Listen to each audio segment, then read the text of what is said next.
Hey, how we doing? How we doing, everybody? We got Tiffany here. Let me see, my audio seems a little bit low. There we go. We work on Chapter 5, Part 2 quiz some more today. This is the question I need some IQ test with a mean of 100 and a standard deviation of 14. Aha. So what do we do whenever we get normal curve stuff? So Tiffany, and we'll start this question up here in a second. What do we do whenever we get normal curve? Whenever we get normal curve stuff, what do we do? So whenever we get normal curve stuff, what are we going to do with our normal curve questions? What are we going to do? Let's however hear this first question. Let's take a look at Tiffany's version, then we'll load up another one here. Let's go take a look. Good to see you here, Cliff. I'm turning a little chill music. So whenever we get a normal curve question, the first thing you want to do is you want to start drawing it out. I've got right here the normal curve we made during class. Good to see you, Cliff. And so we're going to go right here and put the mean of 100 and the standard deviation of 14. That means we go up by 14 each time. This is one of the curves we made during class. It's got all the percentages marked on it. And we are going to use this in a moment. Now, what's even better is you can do this during the test. But good to see you, Tyler. Feel free to ask any questions. We got the David M. Lane applet coming up here in a second. And the David M. Lane applet is going to help us solve these questions. So we're going to pull up Tiffany's question and the David M. Lane applet. Pull up Mop Pearson. We got IQ scores on Chapter 5, Part 2. Draw it out. And we have to think where these numbers are going to be at. So when you think of percentages, would you want your IQ to be in the upper percentages or the lower percentages? Probably the upper percentages. And so the lower percentages are going to be down here, and the upper percentages, like the 99th percentile, is going to be over here on this side. And so let's go to Assignment Manager. And let's go down here. So down here on the bottom, here we go to the quiz. Replace a question. Okay, here we go. Let's go grab that IQ question right here. Good morning, Roger. Good to see you here. This is one of my favorite questions right here. Hopefully someone asked to do that one. I love that one. And we're doing the IQ question. And we have our David M. Lane pulled up. So, I got the same version. Wow, it looks almost identical. So, this is the percentages, though. This is a different version that wants the percentages. My ears have been doing so odd lately. Like congested. So this is very similar. Here we go. Right here. Going crazy. Use the headphones. So with this right here, we have a mean of 100 and a standard deviation of 13. So we'd have to redraw our curve, but what's really great is we have the David M. Lane applet to help us out. The David M. Lane applet is going to be a way for us to draw the curve pretty quickly, but you want to practice doing this yourself. So I'm opening up the David M. Lane applet, and this is doing everything we just did on the paper a second ago, but doing it really quickly, where we can put in a mean of 100 and a standard deviation of 13. Now, when I use the applet, I like to put them both in. That way we can see the curve whenever we go to the other side. And on this one, we're doing percentages. So tell me this much. This is looking at the whats of IQs. This is looking, who knows in the chat for 100 points right here. Let's try out 100 points. Someone gets it. This is looking at the what of IQs right here. What is this graphic showing us right here visually right now? This graphic is showing us visually, we have a normal distribution right here with a mean of 100 and a standard deviation of 13. And we have right here, which is the spacing between it. That means it goes up by 13 each time. Remember, we can always draw this out ourselves by going up these percentages ourselves. So we just have the same drawing we could make, but this is showing us the what of IQs. So for 100 points in the chat, who knows? This is showing us the what of IQs. So when you look at this, you'll be like, oh, that's because this is what you might get on the test. You might be like, oh, that's showing me the blank of IQs. The curve has a mean, a center of 100. That's what the mean is. Has a standard deviation of 13. And this is showing us the what of IQs. Who knows? So just be like, what does that mean right here? Think about how much it's shading in and think about where it's at. Think about how much it's shading in and think about where it's at. That's showing the top what percent of IQs, or the blank percentile. Very important to know what this curve is showing us. Because a lot of these questions use the David Emeline applet, and then on the test, you have to know how to look at it and be like, oh, that's showing me this. Like, oh, that's the close. It is the 0.01, like the 0.01 percentile, or you would say the top 1%. It's showing the top 1% of IQs, or you could do it this way right here, which is also going to show the top 1%. Does that make sense? Either which way. Trevor, good to see you here. Feel free to ask questions in the chat. This is showing the top 1%. And here's what's really confusing. Do you see this number right here? That's the same number. Because if 98% is in the center, what is total on the outside? So here's the tough question. Not too tough, but if 98% is in the center, what's total on the outside? Like if I take right here and have 98% shaded in the middle, which I do, then what is total on the outside? This is where test questions really trick people. So what is total on the outside? Because we can show you pictures on the test. You have to be like, oh, just label them and be like, okay, if 98% is in the center, then what is total on the outside? 2%. That makes this right here the top 1% of IQs, and that makes this the bottom 1% of IQs. Now, there's easier ways to find those answers. If you want to find the bottom 1% of IQs, you could just put in with the applet 1% and go down here to the bottom 1% of IQs. That's going to be the same answer we just saw on the screen. If we look at our screenshot, it's in the same exact spot right there as we have. If you can see where that's at, it is the same spot. Trust me on that, because we're just shading in 1% right here, and we're doing it a little bit quicker. But you have to know how to read these graphics and be like, okay, that's the middle 98%. That makes this right here the 99th percentile, and that makes this the first percentile. So a lot of these questions we're dealing with are going to use the applet, or we might have to know how to look at these pictures for the test. So let's go ahead and look at our question. Our question says, where are the highest 5% of IQs? So should it look like version 1 or version 2? And just think about IQs. Should it look like version 1 or version 2? Which one do we want? 1 or 2 right here. The highest 5% of IQs. Version 1 or version 2? Version 1, version 2. Which one do we want? Which one is the top 5% of IQs? 1 or 2? And you can look up there at the graphic. Also, the numbers will help. 1 or 2. And you can see where it's at, the top 5% of IQs. I said 100 points, didn't I? Didn't give them out. Which one do we want? Oh, I got to go to live chat. Sorry. I always forget that. Which one do we want? Version 1 or version 2? Where would the top 5% of IQs be?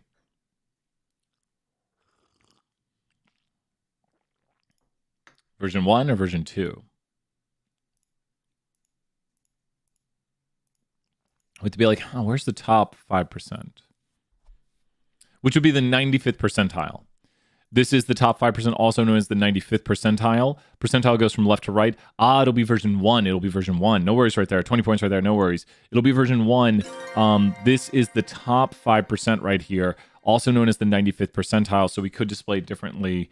The 95th percentile is right here. That's the top 5%. So this is going to be the number. No worries right there. We practice right here. That's how we do it. And that's going to be the top 5%. Now we want the lowest 35%. The lowest 35% is just going to be on the other side, and we could enter in 35 right here, and the lowest 35 is going to be right there on this number, and that's going to round to 94.99, is it, or 95? 95. It rounds to 95. Now the middle 70%, there's lots of ways to get this. The easiest way to get this, especially with the applet, is go here to 70% and do between, and you now have the middle 70%. And you know what's really interesting? The middle 70% is very, very close to a little more than how many what's. This is a key thing to notice because this could be a test question because the answers should be close to this. The middle 70% is going to be very, very close to what? You kind of got a hint right here. The middle 70% is going to be very, very close to what? How far away from the mean? The middle 70%, so if you had a test question, we could do this one without showing you answers and say, where do you think the middle 70% is at? Because the number should be very, very close to what? How many far away from the mean? So the middle 70% is going to be very, very close to the same answer for where the what is. So this is where we get into, like, we could do test questions like this. It's like, oh, the middle 70%, well, that's super close to these numbers. And so you can see the answer in here. The middle 70% is going to be super close to what numbers, where the what is. Because knowing the empirical rule, that's the empirical rule. And then we're going right here. So the middle 70% is going to be very, very close to one standard deviation. Look, it's almost 87. You see, that's basically 87, and that's almost 113. So we could do different types of questions where we ask you, you know, A, B, C, D, where's the middle 70% at? And then we could give you numbers. And obviously, Tiffany, great answer right there. Does that make sense? It's like, it's super close to that. And if you look at those answers on the screen, which are the answers, it is super close to where the plus or minus 1 z-score is, because that's the middle 68. And you're doing the middle 70, which is just a little bit more. So it's a little bit further out. And you can see it visually up here. That's a little bit further out than one standard deviation, because one standard deviation is 68. And you're going a little bit more. Lots of ways to get this if you want, like the bottom 15%. That's the answer right there, because 30% would be on the outside, or you could do the outer 30%. Just knowing that there's lots of ways we could display this, the middle 70 or the outer 30 will get you the same answer. So there's lots of ways to get these answers using the applets, and seeing different pictures will help. Round to 1 decimal. If you have questions, let me know. That was our first question of the day. Little stat 201. IQ scores and using the standard normal curve. Did we get them all right? Did we round? We did round properly. We got it right there. So it's open questions right now. 320, 474, 475. 475's got a big assignment. Might move 475's assignment. But that's got the first question out of the way. Your turn to ask questions. Who's got a question? I've got answers. Exactly. Draw your picture first. Draw your picture.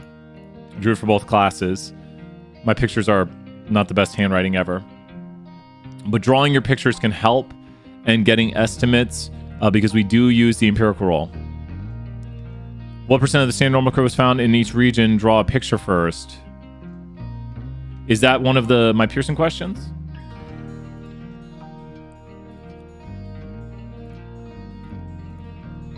Let's see. Yeah, Jack, you got it.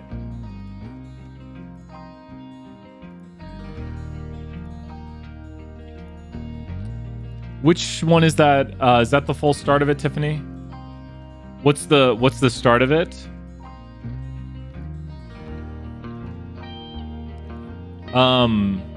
Oh yeah, I love this one. We're gonna do this one without the applet. Then, yeah, let's do this one without the applet, and then we're gonna check our answers with the applet. Okay, let's check this. You ready?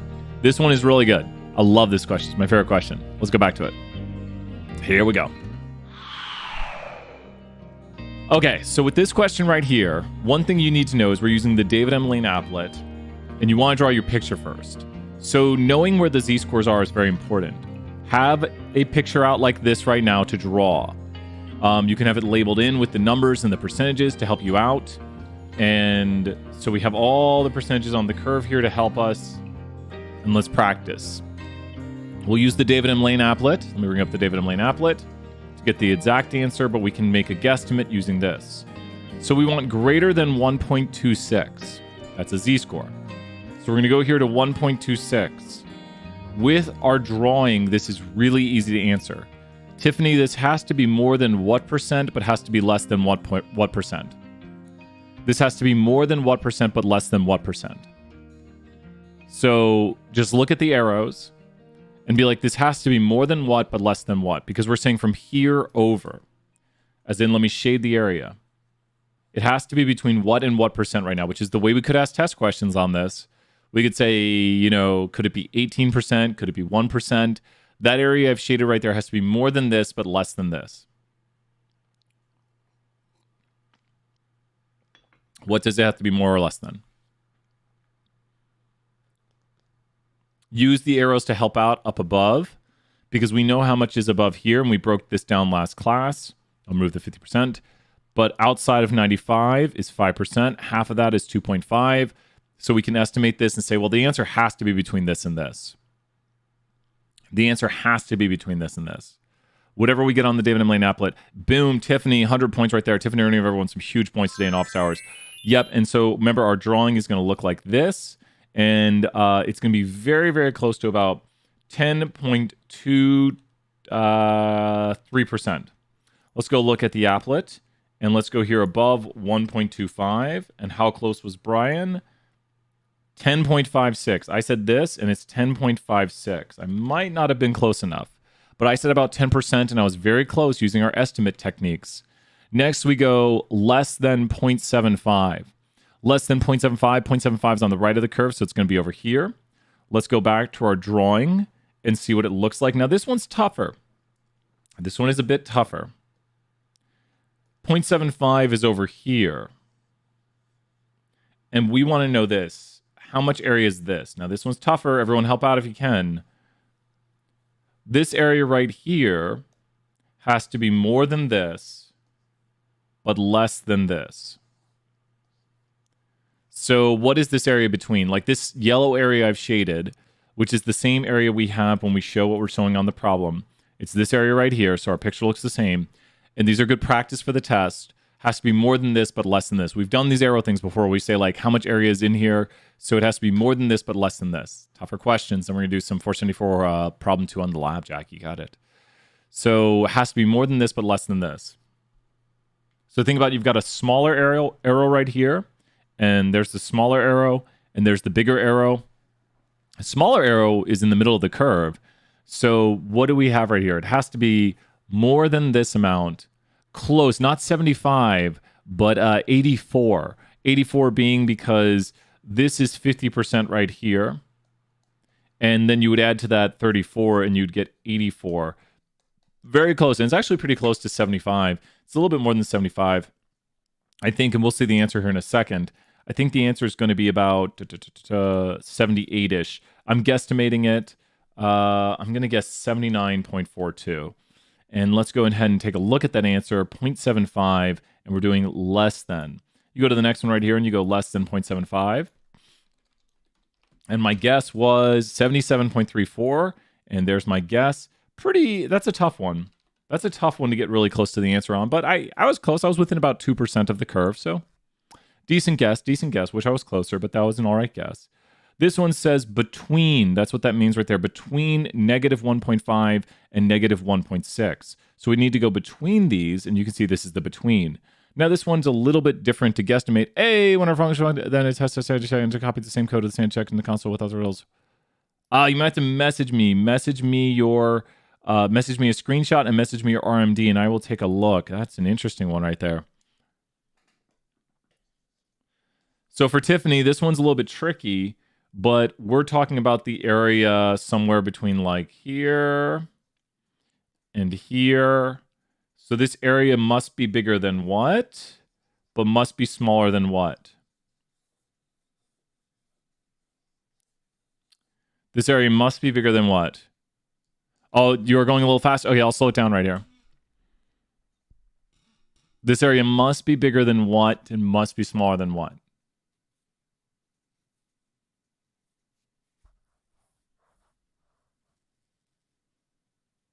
This area must be bigger than what, but must be smaller than what?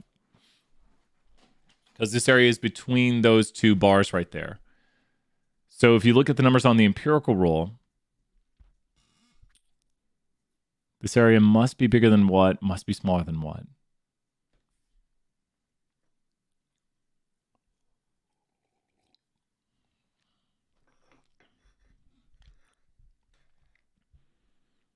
What should that be? Bigger than or smaller than? The shaded area I've got on the curve, using the numbers we have, focus in on the middle areas. It's like, okay, it must be bigger than, but it must be smaller than this. So we always want to draw it out visually and be like, okay, it has to be bigger than this, but it has to be smaller than this. So we know it's somewhere between these numbers when we look at the answer. Exactly. Does that make sense, Tiffany? Now what we're going to do, and this is to slow this part down a good bit, is we're going to go back to the David M. Lane applet. So make sure we'll bring David M. Lane back in the chat. Mubot's going to put David M. Lane there. The third question is where you put the answer in right here. This is the first question. This is the second. This is the third. It actually goes in order when you do these. So when you do these right here, the first, the second, the third, the fourth question will go in order. Does that make sense? Like that's kind of a pro tip for the question. So when we do this right here, we're going to put in the values. Now, I always like to take a guess. between negative 0.5, 1.5 to 1.6. I always take a guess because I love guessing things. Is about 85.2%, 85.21. That's just a guess right there. I'm just taking a guess with the numbers I know on the empirical rule. 86.21. I'm just guessing right there. That's a pure guess. And then I go here, and I go between negative 1.5 to 1.6, and it's 87. And was it negative 1.5 to 1.6? And then you check your numbers, make sure you've put in negative 1.5 to 1.6. You make sure your graphic looks the same, and then the answer is this right here, and just make sure you copy it in the correct way. We were pretty close on that one. We keep getting about 1% off. I like to be closer, but there's the answer right there to that one. Does that make sense, Tiffany? What we do is we take these numbers right here, and they're going to be the between numbers on the David M. Lane. So when you go to the David M. Lane, you're doing the between, and whatever graphic you get right here, this is where you want to check. When you look at this graphic right here, you want to make sure this graphic is the exact same graphic you've selected. That's a good check. When you look at your graphic here, is that your graphic over there? How's that looking, Tiffany? So whenever you get a graphic that you've selected, whatever you make over here should look just like it. Like, be like, is this? And the answer is yes. And if you have entered the numbers correctly and you are seeing them down here on the number line and right here, then you will see the right percentage over here.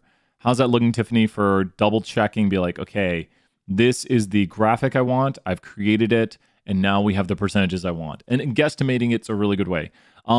These right here, it does go first question, second question, third question, fourth question. It's just the way this question is created. So this question is basically created to go in this order. You don't always have to go in order. It's just that on these questions, the next one says the area outside of. This is a z that is greater in absolute value than 1.95. So the one that would be in greater in absolute value would be over here, because if you take the absolute value of z, that is greater in absolute value than 1.95. And then a negative number like -2 would be greater in absolute value than 1.95. So this is where we would get greater in absolute values on either side of 1.95. And 1.95 is very, very, very close to 2. So this one right here, and this is the great thing, this is where we could ask this on a test, because since we're doing 1.95, the answer right here, Tiffany, for this one should be very, very close to what percent? I'm going to make this very nice and clear to see. The answer for this one, I'm going to draw the lines on the curve, should be very, very close to what percent?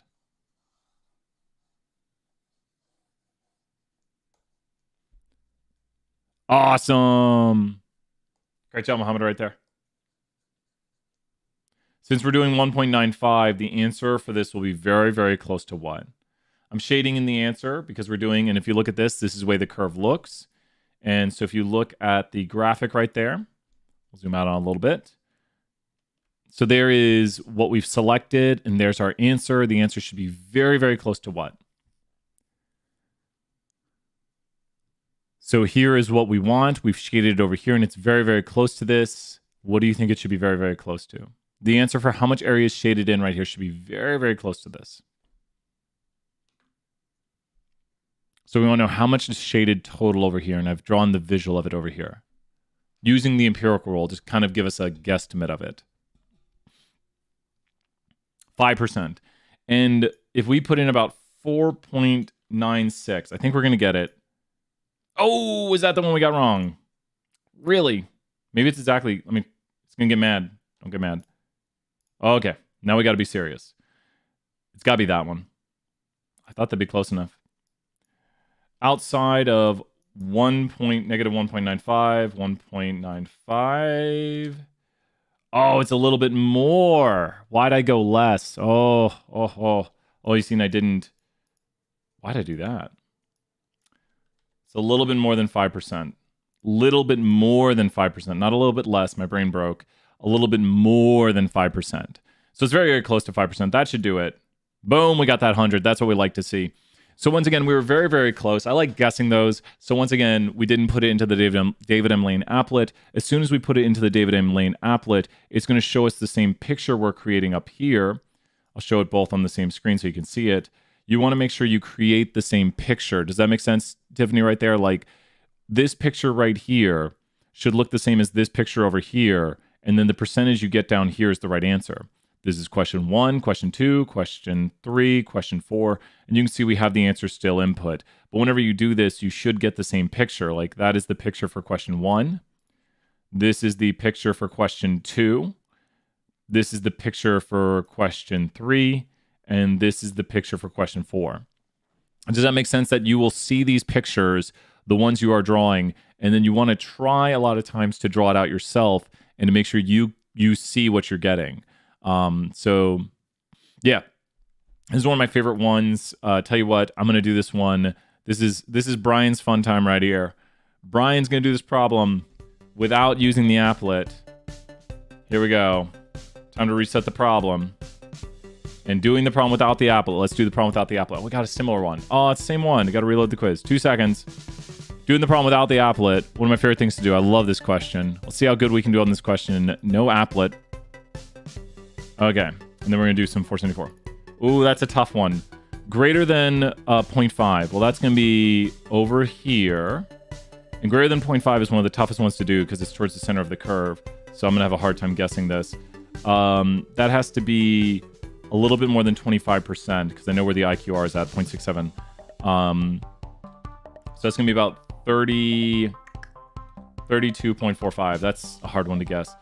Less than 1.1 is going to be here, and that's going to be a little bit more than 84% if you know you're 16% above. So it's going to be a little bit more than 84%, but less than 90. So we've got a shot at getting that one right.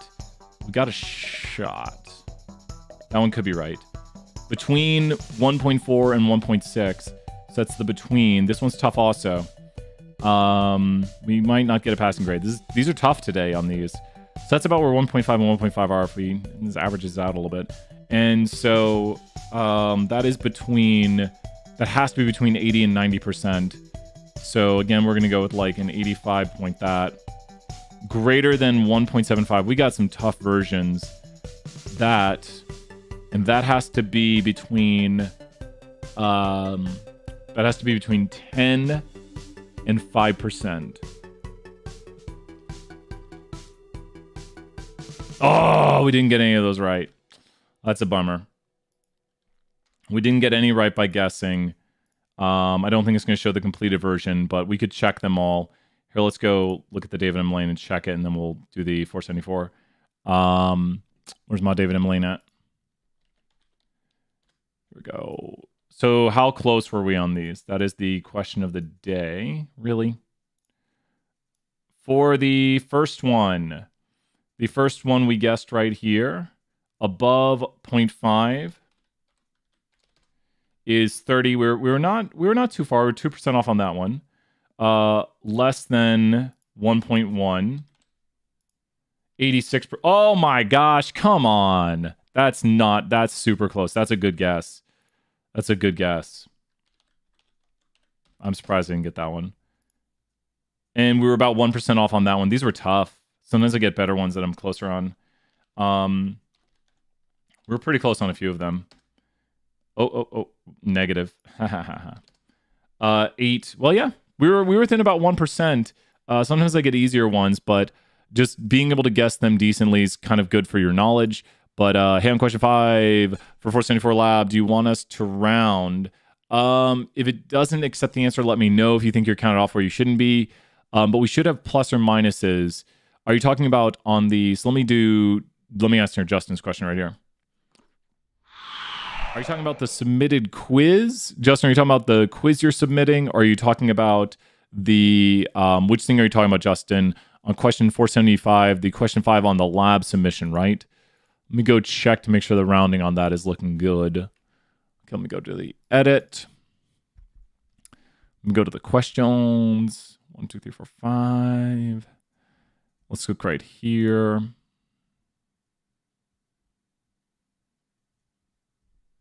I'm going to update. I always like there to be a little margin of error.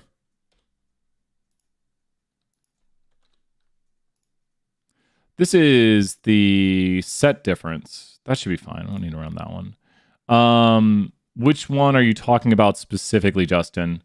The quiz? Which one are you talking about? I'm looking at the set difference one.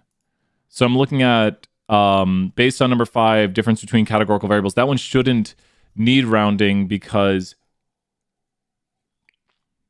that one's going to be a categorical amount. And it looks like we have in here the 2 versions of the randomness because there's 2 possible answers. So I think we're controlling for 2 versions of randomness. I have the same question about rounding on number 7. This is the tip right here, right? It says round to the nearest percentage. The function should return the tip rounded to the nearest percent. And so let me throw in a little with margin of error, update question, save. Let me make sure the quiz is saved. Okay, that should do it. You should be fine on that one. You should be fine on the quiz right here with the rounding. It doesn't hurt to put in decimals. That should be fine. I always like a little, make sure there's all these margin of errors on this, but there should be, that one's discrete, so it can't have margin of errors. Yeah, and I see what's going on right there. Yeah, this one's super clear on how it should be entered. I think that's super clear. And I'm just checking. Cool, that one's got a margin of error. Love it. Making sure everything has proper margins of error. That one's discrete, so that one works. Yeah, everything looks good now. And then make sure this one right here. Yep, I think everything's good right now. Let me save the quiz. Everything looks to be good. Yeah, I made it so it should be fine if you round it or don't round it. But I would still put into 2 decimal places, but you'll be fine either way. It just pretty much wants the output, because I think that's what we were creating. Today we were looking at, should we put the full answer without rounding for number 7? Number 7 you should be fine on. You could just round it to 2 decimal. Like think about if you're actually going to, so here's the thing to think about. If you're actually going to tip, would you tip $2.3823? What would you tip if you had to tip like if your tip calculator told you to tip this right here, what would you tip? That's the kind of the way to think about this one. If your tip calculator told you to tip that, what would you tip? Now don't go crazy. Just use what the tip calculator says, but do what the tip calculator says as though you're doing exactly what it says. But you can only do up to a certain degree of what it says. So what would you do if your tip calculator told you to tip that? Like, do what it says. Don't go outside and be like, well, I'll do a little nicer. Not percent, though. That's not percent, though. So the tip calculator is not telling you percent. The tip calculator is telling you how much to tip. So the tip calculator is telling you how much to tip. So that wouldn't be 2.38% because you put in the percent you want to tip. The tip calculator is calculating the tip you will give. Does that make sense? So the tip calculator is telling to you to do what right there? What information is the tip calculator returning to you? Just saying, maybe, whoops, go look at it again. Just the way it's written. Question.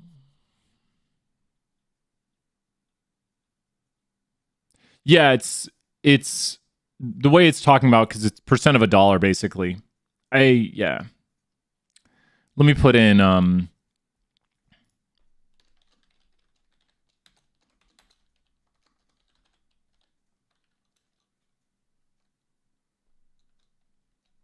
okay.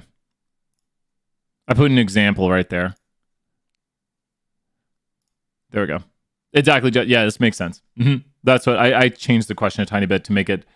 I understand how there could be lack of clarity right there because we're talking about like percent of a dollar basically because this is how much you're tipping. It's not like because we're talking about percent and stuff like that. So it's like we're talking about the percent of a dollar you're tipping, not the percent. Does that make sense? And I think someone had a question on lab. So we got Justin wants to know question 5 on lab 4. Oh, the rounding. We talked about that. And then there was another question lab, wasn't there? What was the other lab question? The other lab question was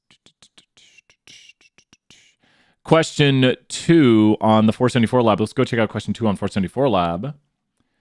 Here we go. Question 2. Let's do this. Parity. Let's do some parity. Are we still doing problem 2 in the R question lab 1? This is 474 Jack, right? Is this are we still doing problem 2 in the R? Do you want to do the parity one, Jack? Is that what you're asking about? Let me double check here. Let's go into the questions.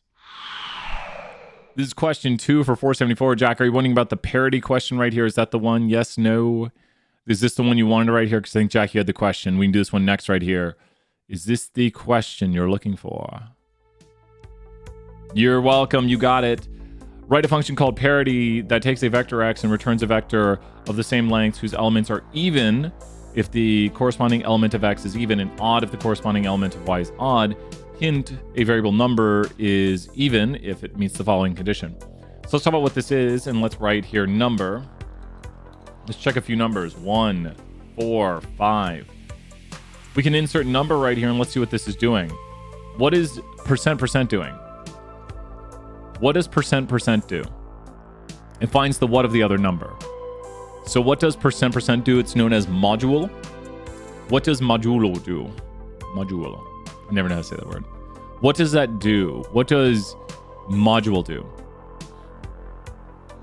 It finds the what of a number. Like if I run 5% %3, what would that get me? It's a good mathematical function we should know. It's one of those basic functions, but you should be able to tell me what that code will create right there. You should be like, oh, 5% %3, that will return what? What will 5% %3 return? It's a very good, quick function that's very helpful instead of R.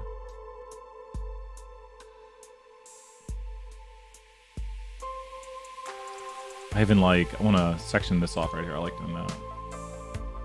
What will 5% %3 return for 20 points? It's 5 modulo 3. Stands for remainder. 5 remainder 3. 5 when you divide 3. What is the remainder? I need to talk to my Charmander. And tell him, Charmander, that if we divide 5 by 3, we're asking what is the remainder? So what will that code return? What will that code return for us? 5 modulo 3. What does that return? So if you divide 5 by 3, what is the remainder? So think about this. If you divide 5 by 3, great question right there, Jack. 100 points. Don't worry if you don't know. That's perfectly fine to ask. Justin's got it right there. You are correct. The reason it's 2, it's because what's left over when you divide 5 by 3? Think about this. So if you notice that 2 would be left over, what's left over when you divide 9 by 5? Like what can you not divide like evenly into it? What is left over when you divide 9 by 5? If you divide 9 by 5, the remainder right here would be what? The remainder of dividing 9 by 5 would be what? This is just the remainder, like the undividable portion. So you go, oh, I'm putting 5 into 9. Well, it goes in one time, but then it doesn't go in the second time fully. Like the second time, we can't get a full division because you'd get 5 and then you'd have a leftover remainder of a certain amount. Like you'd be like, oh, well, then there's this much left over that you can't get a full division of 5 by. How much would be left over when you do 9 divided by 5? 4, Jack, you getting it, man. Right there, 50 points, you getting it. So what we're doing is we're just taking these numbers right here, and we're asking if we divide by 2, what is the remainder? And would 2 go into 4 perfectly? And the answer is yes. So when you run this right here, you're looking at the remainder of dividing these numbers by 2, and look at this. All the odd numbers will have a remainder of 1. These are the odd numbers right here. So all this is the remainder right here, and then we're seeing if the remainder is equal to 0. So guess what? This is telling us whether or not the number is even or odd. Because if the remainder is 0, which you see here for the 4, then you will get true. If the remainder is odd, you see here 1 for the 5, then we get false. This is super important right here because we can use this. I'm just going to store this as a condition. It makes our life a little bit easier. And we're going to go here to an if-else. And the if-else takes it can use a logical vector. And this is what it does if it's the true statement. And this is what it does if it's the false statement. So if you see here, we get the yes where we had the true. So the yes is in the true portion of the code, and the no is in what evaluates when the vector is false. So we want to go right here and replace yes with what? What do we want to replace yes with? We're basically saying, yes, this is a what value. Yes, this is a what value. So what do we want to do right here? Yes, we want to replace that with what? We want to replace that yes with a what because we're saying, oh, yeah, that's whatever. If this evaluates, the condition evaluates to true, then this is a what value? If it evaluates to true, we're saying, yeah, that's a such and such value.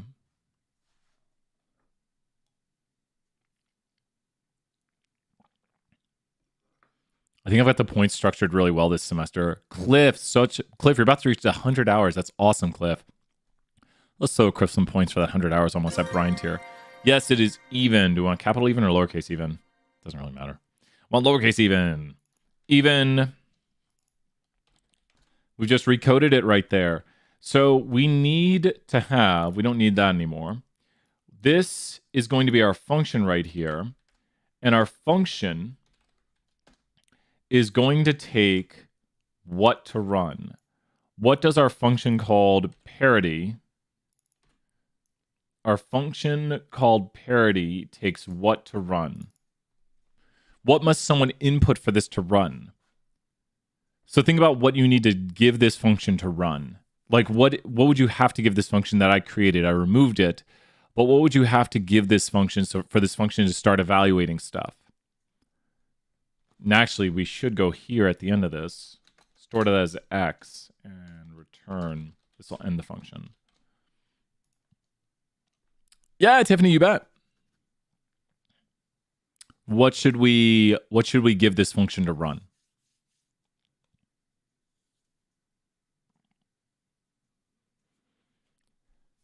So what does this function take as its inputs?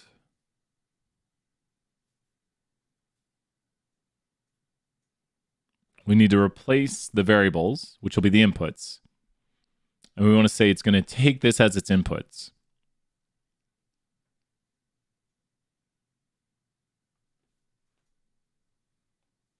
Let's see what he'll say.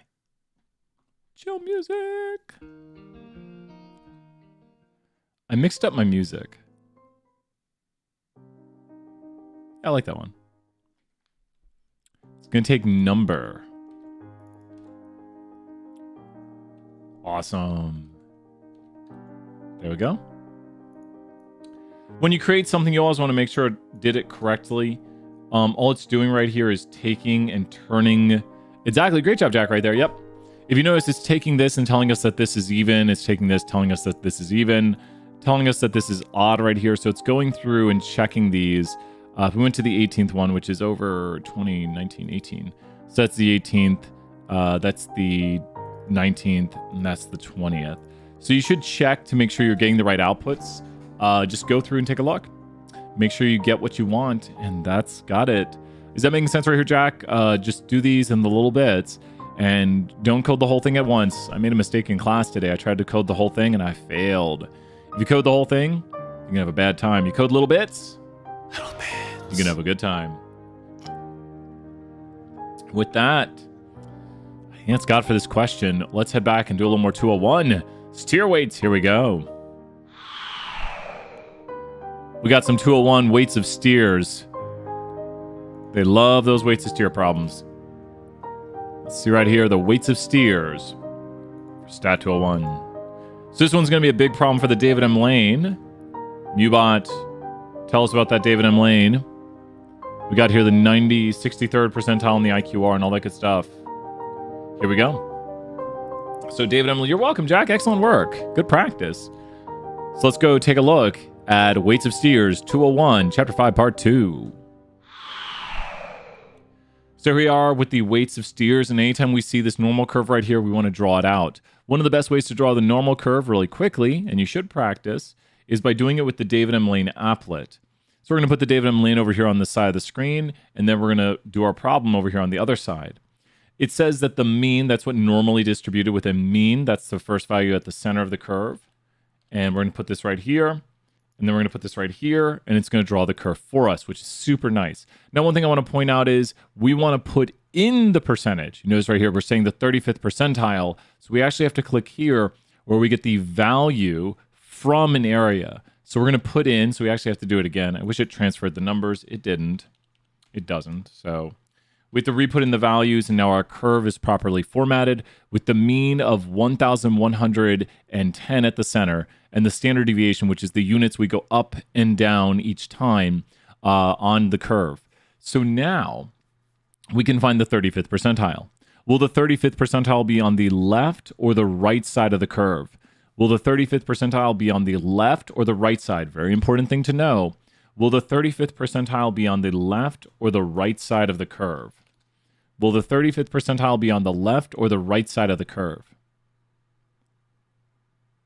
What do you say? We'll see what people say. Good questions right here. Will the 35th percentile be on the left or the right side of the curve? Percentiles go from left to right. You'd want to be in the upper percentile of the class, like the 99th percentile. So where would the 35th percentile be? It'll be on the left side. So the lower percentiles are going to be down here. Like this will be the first. No worries right there. 20 points. The lower percentiles like the first, the 2.5th, the 16th, the 50th, the 84th, the 97.5th, the 99.85th percentile. Yes, exactly, Tiffany. Great job right there. So the 35th percentile is below average. So am I displaying the 35th percentile here? Yes or no? I'm trying to do this like to know, because sometimes you get a test question that looks like this and you say, well, that's not showing me the 35th percentile.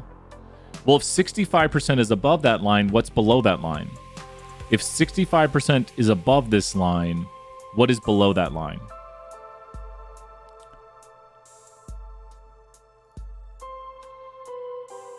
I'm going to do it this way so you can see it.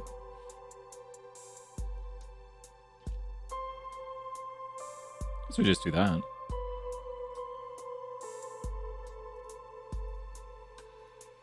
There we go. Look at that. Now, I do have the one as the standard normal curve, but it doesn't matter. But there's the bottom 35%. There's the upper 65%.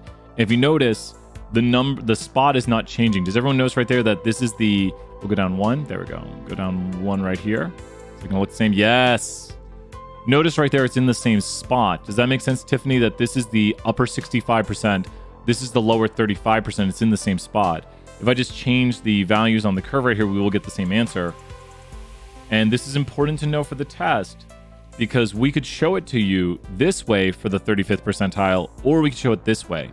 This is the 35th percentile right here, showing the lower 35%. This is the upper 65%. 1, 2. 1, 2. There we go. 3. Go down one more here. 3. These are the same answers. Above her, just make sure it's displaying properly. This is the thing where you have to practice for the test because you have to know what you're looking at, because this is the 35th percentile right here. You have to think, where is the 35th percentile? So great questions, Tiffany. 100 points. You can select either one. You can select above or below, but if you do below, you want to do 35% to get where the 35th percentile is at. If you do above, then you do 65%, which is still the 35th percentile, because above the 35th percentile is 65%. It just depends if it wants the upper 60, if it wants the 63rd percentile. So should the 63rd percentile be on the right or the left side? Where should the 63rd percentile be from the mean, which is the median too? If we're talking percentiles, it might be good to say median. But the mean and median are in the same spot on the normal curve. Where should the 63rd percentile be? If we want the 63rd percentile, should it be on the right side of 50% or the left side of 60% of 50%? Where would the 63rd? Yep. And so just think about what you're looking at. Be like, is that the right way of doing the graphic? So you have to make sure you look at it and be like, where would the percentile be and what is this showing me? So my answer right here, if I'm doing the 35th percentile, has to be below the average. So round into the nearest whole number. The 96th percentile is going to be far over on the right or left side. 96th is going to be over here. It's going to be right below here. It's going to be like 124.2. How close was I in that guess? Come on. So we're going to go here to the 96th percentile, which is actually the top 4%. It's good to think of ways, oh, I was way off. No. That's a bummer. So 122.9. I mean, good bit off. More further away than I like. More further away. Great grammar. But this is the top 4%, which is the 96th percentile.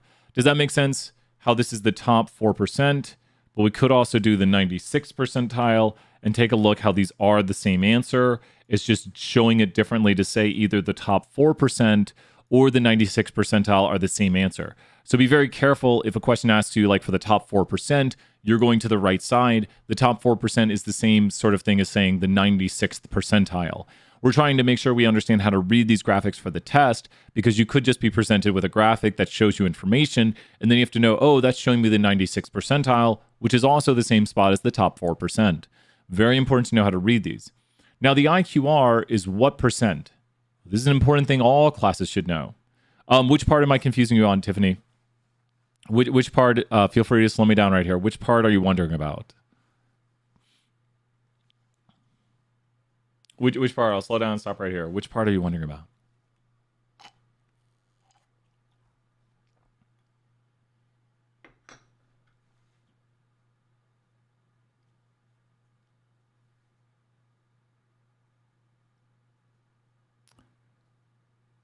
How to find? Can you elaborate? Elaborate. Can you show? Can you tell? Can you show me how to find in normality normally? What do you? Can you elaborate on that?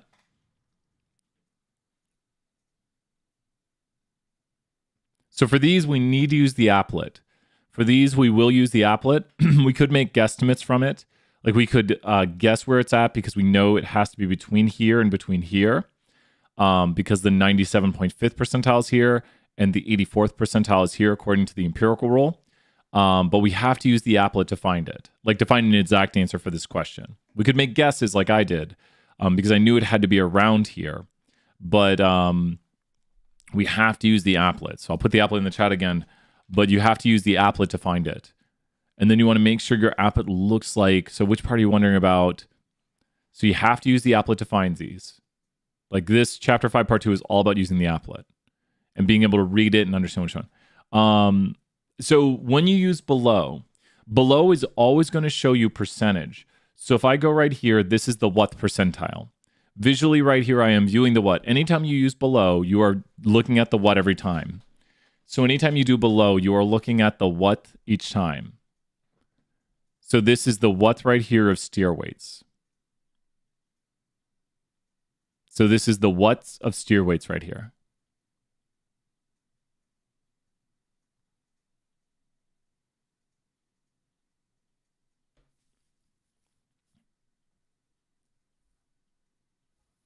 So percentages go from the left to the right. So this is the bottom 4%, but it's also the blanked what of steer weights. It's the 4th percentile. Does that make sense? It is 4% of steers, but it's also the 4th percentile. Does that make sense? How if you go from left to right, you're adding up, it's like the percent of curve you've covered. That's what a percentile is. So this is the 4th percentile. It's where the bottom 4% are. So if we do above, we're always getting the top percent. Does that make sense what this is right here? So this is no longer the 4th percentile. What percent of the curve is below here? So when you look, well, it all depends, because right now, by looking at it on the top side right here, what percent is below here?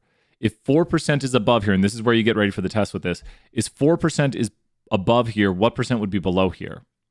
So 4% is above here, which we're showing right now. We're showing the top 4%. So 4% is above there. What percent is below there?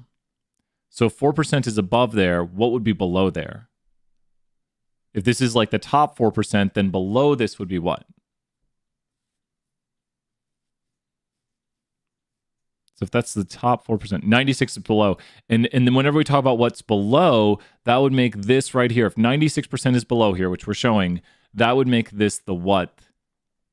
If 96% is below here, then Marin, anytime we do below, that means this is the what. That makes this the what then. So the top 4% is where the 96th blank is.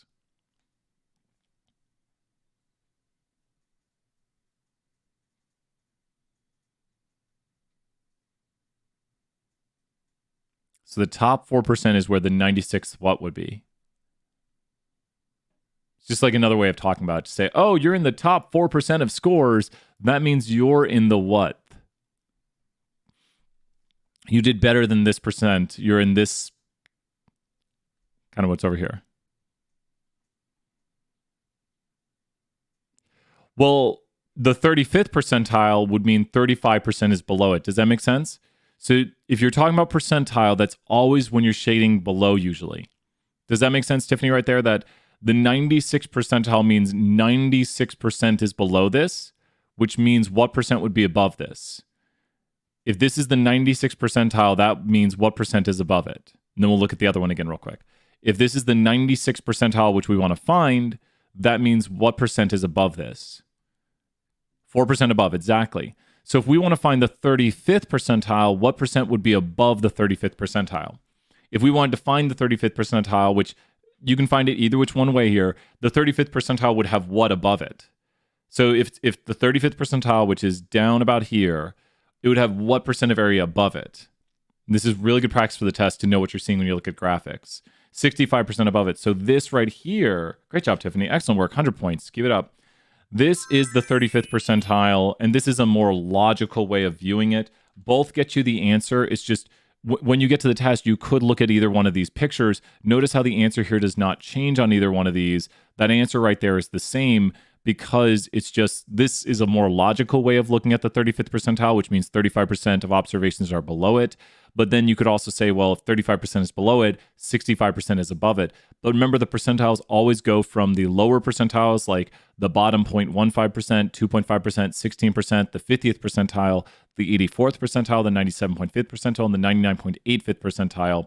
So if you go up the curve right here, you would see this. If we just go up to like this percent, this is the bottom percentile. Oops. So if you put this in right here, you're at the -3 standard deviations. Here you are here at the second standard deviation, and we're just using empirical rule numbers to show the percentiles going up the curve, and these are where the percentiles would be at. You can see as we go up more percentiles. So always look at the below in these. For percentiles, yes. For percentiles, yes. If it says percentile, but if it says top, like if this were to say top 35%, if it said like the highest 35% of steer weights, you'd have to do this. So if it says a percent, you can't always go percentile. If it says top steer weights or like top IQs or heaviest children, you want to go to the right side of the curve. If it says lowest steer weights, lowest IQs, lowest heights of smallest children, you want to go to the left side. So like the lowest steer weights would be a great way to show the lowest 10% of steer weights would be this. The highest 10% of steer weights would be this. Does that make sense? Like if the question were to change up and said, what is the highest 10% of steer weights? That would be a good visualization for it. If the question said whether the lowest 10% of steer weights, then you'd want to do this right here. Does that make sense? Like just depending, and this is the 10th percentile right here. So good question right here. What percentile am I showing on the curve right now? So Tiffany, good question. And then we'll do the last one right here. What percentile am I showing on the curve right now? This is the what percentile of steer weights. It's the top 10% of steer weights, and it's the what percentile. So a question could say, what is the blank percentile? And this could be an answer, but this is the blank percentile of steer weights being shown on the curve right now. What percentile is this of steer weights? That is correct. It is the top 10%, but then as a percentile, that is correct right there, Tiffany. It is the top 10%. And then as a percentile, what percentile of steer weights is this? This is the blank percentile of steer weights. Remember, percentiles go from left to right. This would be the higher percentiles. So this would be the what percentile. Like these steers are heavier than what percent of steers by saying that's the percentile. So this is the blank percentile. Just think the other side of the curve.